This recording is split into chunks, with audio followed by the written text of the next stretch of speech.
kembali berkhotbah di hadapan para warga Padan bahwa Allah telah memberikan hidayah kepada semua warga Padan yang dulunya penyembah berhala. Nabi Yakub dan keluarga akhirnya berangkat ke Kanaan, daerah Palestina. Di tengah perjalanan, Yusuf bertanya kepada bibinya yang bernama Lia dengan mengatakan, kenapa ibu Bilah dan Zulfa tidak menyukai ibunya Yusuf, Rahil. Yusuf mendengar hal itu dari kakaknya yang bernama Yahuda. Bibi Lia pun menjawab, mungkin mereka merasa kehilangan kedudukannya di hadapan Nabi Yakub karena Rahil telah melahirkanmu, Yusuf. Tapi sebenarnya Nabi Yakub adalah orang yang adil. Di malam harinya pun kita diperlihatkan Bilah yang mengatakan kepada Lia kalau dia merasa cemburu jika Nabi Yakub lebih memuliakan Rahil dan Yusuf.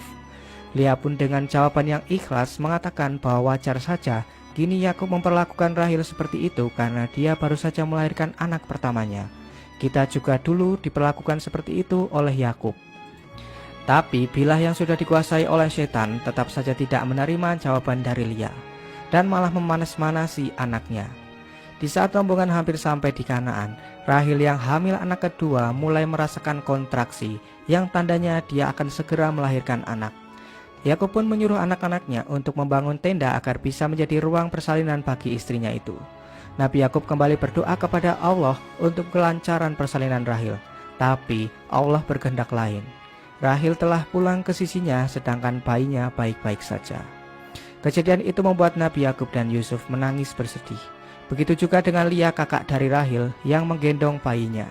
Tapi tidak untuk Bilah yang kelihatan merasa senang karena kini Rahil telah tiada. Setelah Rahil meninggal, dia langsung disemayamkan oleh Nabi Yakub lalu mendoakannya. Nabi Yakub lalu menamai anak keduanya dari Rahil bernama Benyamin, yang artinya tangan kanan, di mana nantinya dia akan menjadi tangan kanan Nabi Yakub kelak. Saat dalam perjalanan menuju Kanaan, Yusuf yang kini tidak memiliki ibu kandung diperebutkan oleh bibi-bibinya untuk diasuh. Tapi Yakub mengatakan jika Yusuf tak boleh jauh darinya. Hal itu membuat Bilah dan Zulfa kembali merasa cemburu jika anak Rahil diperebutkan oleh bibi-bibinya bahkan oleh Yakub. Setelah sampai di Kanaan, mereka disambut oleh warga dan langsung menuju makam Nabi Ishak. Di sana Nabi Yakub mendoakan Nabi Ishak dan diberi jubah peninggalan dari kakeknya Nabi Ibrahim yang dulu dipakai ketika dibakar oleh Raja Namrud. Jubah itu diwariskan kepada Nabi Yakub dan nantinya akan diwariskan ke Nabi setelahnya. Semua warga Kanaan sangat mempercayai bahkan sudah memeluk agama yang diajarkan oleh Nabi Ibrahim dan Nabi Ishak. Terlihat juga anak tertua Nabi Yakub yang bernama Yahuda membayangkan jika kelak dialah yang akan menjadi penerus risalah kenabian Nabi Yakub itu. Dia juga bertanya kepada adiknya yang bernama Syamun tentang siapa yang akan mewarisi jubah itu. Mereka masih saja berpikir bahwa penerus Nabi Yakub adalah yang terkuat, bukan orang yang terbaik. Hari-hari Yusuf kecil berjalan seperti layaknya anak kecil pada umumnya.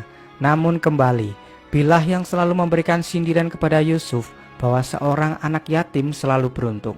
Ucapan itu langsung dibalas oleh adik dari Nabi Yakub yang bernama Faikoh, yang sekarang merawat Nabi Yusuf mengatakan, "Kenapa kau tidak mati saja agar anakmu menjadi anak yatim?" Ucapan itu langsung membuat Bilah menyesal dan ketakutan. Di sini Nabi Yakub memperingatkan adiknya agar tidak memberi kasih sayang kepada Yusuf secara berlebihan, karena itu akan membuat iri saudara-saudara lainnya. Faikoh pun langsung menjawab pernyataan Nabi Yakub bahwa sebenarnya yang menyulut rasa iri pada anak-anak adalah Bilah dan Zulfa. Dan benar saja, anak-anak yang lain terlihat iri kepada Yusuf karena ia selalu diberi pakaian yang bagus oleh Faikoh, sedangkan mereka tidak sama sekali. Di sisi lain, Yahuda dan Lavi yang juga anak tertua Nabi Yakub mulai curiga kepada Nabi Yakub bahwa selama ini Yakub tidak pernah ikut lagi untuk menggembala kambing karena menjaga Yusuf. Tapi Lavi berpikiran berbeda dengan Yahuda, bahwa seorang nabi haruslah berada di tengah para umatnya.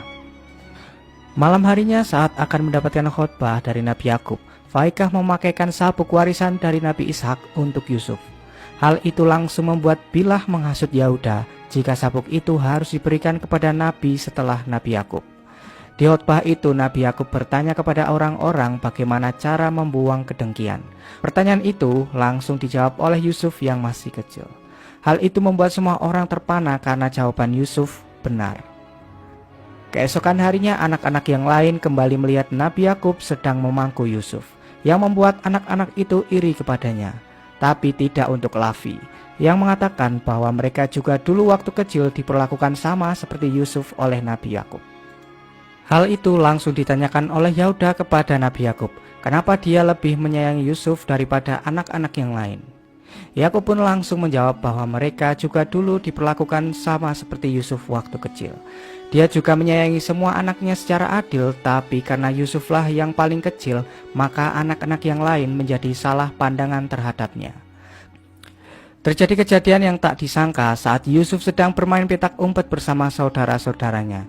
Dia menghilang dan membuat Faikah dan yang lainnya panik mencarinya.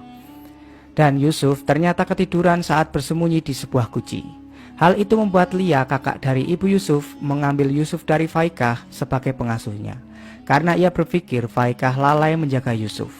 Tapi Faikah yang sudah menganggap Yusuf sebagai anak meminta izin kepada Nabi Yakub untuk diberikan kesempatan menjaga Yusuf sekali lagi.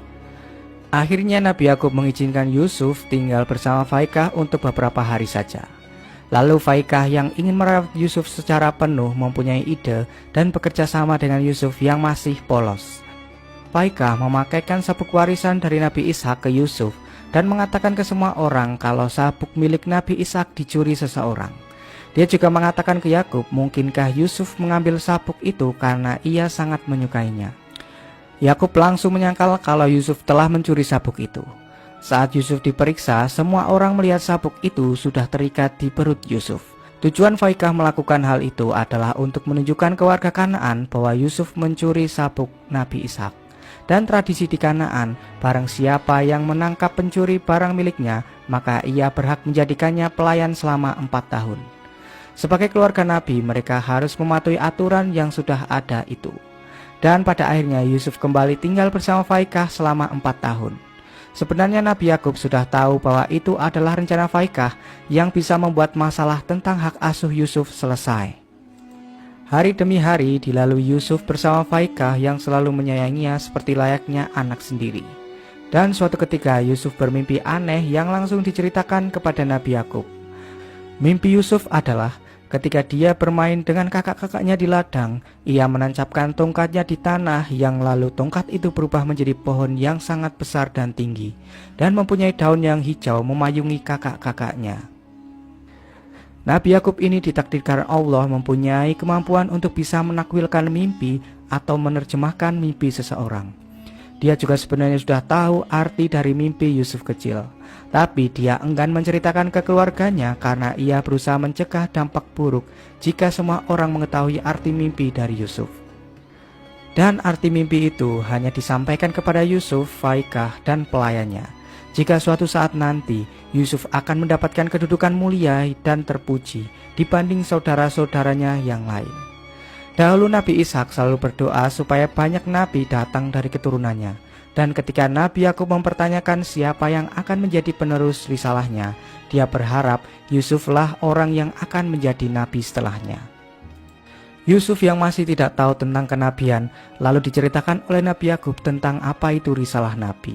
Bunai innal anbiya'a rusulullahi ila khalqih. Yakub juga menyuruh Yusuf untuk tidak menceritakan tafsir mimpinya kepada saudara-saudaranya karena mungkin saja api kedengkian akan menyala di hati mereka, sehingga itu akan menyebabkan mereka akan memusuhi Yusuf. Di siang itu juga Nabi Yakub menuju ke ladang untuk membawakan makanan kepada anak-anaknya yang sedang menggembala kambing. Hal itu membuat mereka bertanya-tanya kenapa Yakub harus repot-repot membawakan makanan untuk mereka tak seperti biasanya. Ternyata Yakub ini sedang merindukan anak-anaknya yang lain dan ingin menemani mereka untuk menggembala kambing.